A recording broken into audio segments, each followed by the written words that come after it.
সেটা কি আসলে মূল সময়টা কি এখন এখানে দেওয়া হচ্ছে না? আহ, আমি হচ্ছে ফুটবল প্লেয়ার ছিলাম। আমি ইন্টারন্যাশনাল ইন্টারন্যাশনাল না, সরি, ন্যাশনাল খেলতাম আর কি। আমি কয়েকটা গেম খেলি, চ্যাম্পিয়ন হয়েছিলাম। আমার সাথে সুমাইয়ারা খেলতো, ওরা এখন ন্যাশনাল টিমের প্লেয়ার আর জি। কি। আম, তো তারপর ব্যাডমিন্টনও খেলি, ন্যাশনাল টিমের প্লেয়ারদের সাথে আমি খেলেছি। আমার কোচ ছিলেন মুক্তার, উনিও এখন ন্যাশনাল টিমের প্লেয়ার। ঝুমার ভাইয়া, শাহেদ ভাইয়া, সবাই এখন ন্যাশনাল টিমের প্লেয়ার, আমি ওনাদের সাথেই খেলেছি। বাট খেলার মাঝখানে আমার একটা অ্যাক্সিডেন্ট হয় আর কি, আমার ডান হাতের লিগামেন্ট ছিঁড়ে যায়। তো যার কারণে আমি খেলাটা আর কন্টিনিউ করতে পারিনি। সেই থেকে আসলে খেলা থেকে সরে আসা আসলে। জি। আচ্ছা।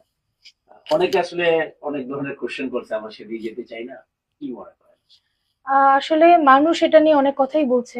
আমি লাস্ট ইয়ার 25-এ হজ করি। হজের পরে শুধু আমি পর্দাটা করার চেষ্টা করছি। তো ড্রামস তো বললাম আমি ছোট থেকেই বাজাই, তো আমি ড্রামস বাজাচ্ছি এখনো শখের বশে। আর আহ, হিজাব বা বোরখা পরে যদি জিনিসটা খারাপ লাগতো বা খারাপ হতো, সেক্ষেত্রে আমার বাবা মা আছে আমাকে বলার জন্য। তো ওনাদের থেকে আমি সাপোর্ট পাচ্ছি, আমার আত্মীয় স্বজন বা ফ্রেন্ড সার্কেল যারাই আছে না কেন, সবাই আমাকে খুব সাপোর্ট করছে জিনিসটা নিয়ে। যারা এই যে নেগেটিভ কথা বলে, তাদের উদ্দেশ্যে কিছু বলার আছে কিনা? যারা নেগেটিভ কথা বলছে আর কি, তাদেরকে নিয়ে আমি খুব ডিটেলসে কিছু বলবো না। তো যারা নেগেটিভ কমেন্ট করছে তারা করুক, তারা যদি এগুলা বলে খুশি থাকে তারা আরো বেশি বলুক, আমার তাতে কিছুই আসে যায় না। তারা অনেকেই বলছে যে হিজাব পরে ড্রামস বাজানো এক প্রকার হারাম। তো আমাদের ইসলামে তো যদি কেউ কাউকে নিয়ে গীবত গায় তাহলে সেটাও তো একটা হারাম। এটা একদম। জি। সেক্ষেত্রে মানে আপনি কি মনে করেন যে আসলে যদি আমি অনেস্ট থাকি, আমার সততা বা সত্তা যদি আমি ধরে রাখি, আমার সেক্ষেত্রে ধর্ম আমি। আমার হ্যাঁ। ধর্মে যা যা আছে, নামাজ, রোজা বা কোরআন পড়া, আরো যা যা জিনিস আছে, সবকিছু আমি মেনটেন করেই পাশাপাশি আমি আমার জাস্ট শখটা পূরণ করছি। আমার শখ ড্রাম বাজানো, আমি বাজাচ্ছি।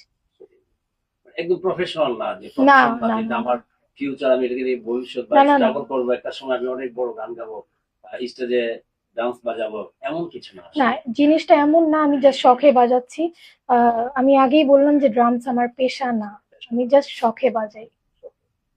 আচ্ছা, অবশ্যই বাবা, আমি আরেকটা একটা কোশ্চেন করবো। আপনার বাবা বলছে একটু শেয়ার করতেন আমাদের সাথে। আসলে আমার বাবা অনেক শৌখিন একজন মানুষ। উনি আহ চায় যাতে আমি আর আমার ছোট ভাই আমরা সবকিছুতে আর কি পারদর্শী থাকি। তো ওভাবেই আর কি বাবা গাড়ি বা বাইক, বাস, ট্রাক এগুলাও আমাকে শিখায়। তো এগুলাও এমনি জাস্ট বাবার ইচ্ছা, তাই শিখায় আর কি। ইন কেস কোনো বিপদে পড়লে যেন সেখান থেকে আপনি বেরিয়ে আসতে হ্যাঁ, পারেন। এরকম কিছুই। ট্রাক যখন আপনি চালাচ্ছিলেন, মানে